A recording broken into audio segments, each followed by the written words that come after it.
the incredible sounds of space rockets. Sorry, wrong footage. These majestic machines not only fly very fast, they also make noise like you've never heard before. These things are loud.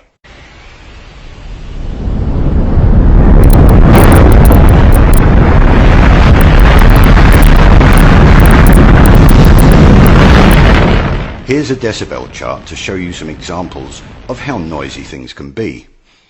As you can see, potential hearing damage or loss begins at around 80 to 90 decibels, and the real pain kicks in at around 125. There is a number of reasons that no one can be close to a rocket launch. Heat, explosion risk, gases, flying debris, to name a few.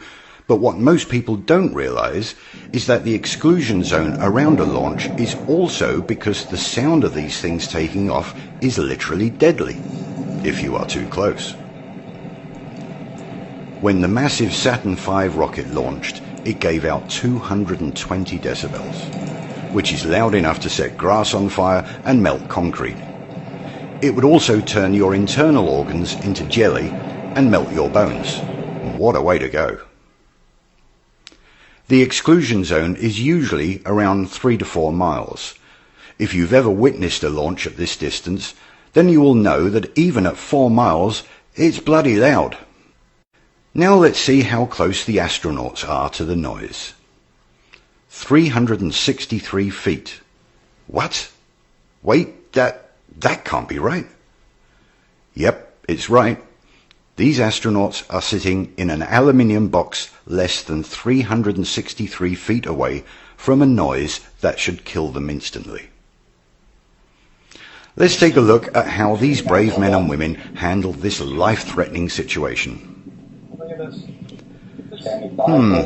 They don't seem too bothered. Looks like one guy's reading the instruction manual. Where's their ear protection? How can they talk to mission control over all that noise? Simple answer, they're not sitting on top of that rocket. They're in a studio. But I saw them into the capsule. I saw the technicians seal the hatch. Yes, you did. Let's see where they went. Once the crew are on board, if it looks as if they're in danger, they get out and head down this tube, specially insulated against fire, and zigzagging down not to some point out and away from the rocket, but to an escape room exactly where you'd think it shouldn't be. 3.5 minutes after they get the warning in the capsule, the crew could be down here in the blast escape room via that 200-foot escape tube, 40 feet below the base of the rocket. They find themselves in a totally rubber room, walls and floors, and they head for safety through a 6-inch steel door. Once they're behind that door, it doesn't matter what comes down this tube behind them.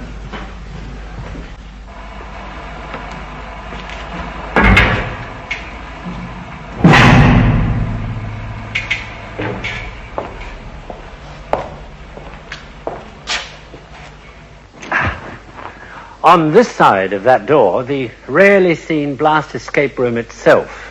It's totally isolated from everything around it by a series of 24 giant springs underneath the floor and shells all round it of steel, concrete and sand. There you have it, folks. They don't go into space because they can't. Nobody rides in these things because they would die within seconds. Nobody died in these disasters. The only people that died in a space capsule was Gus Grissom and his crew. Gus had figured out the hoax and famously hung a lemon on the outside of the capsule.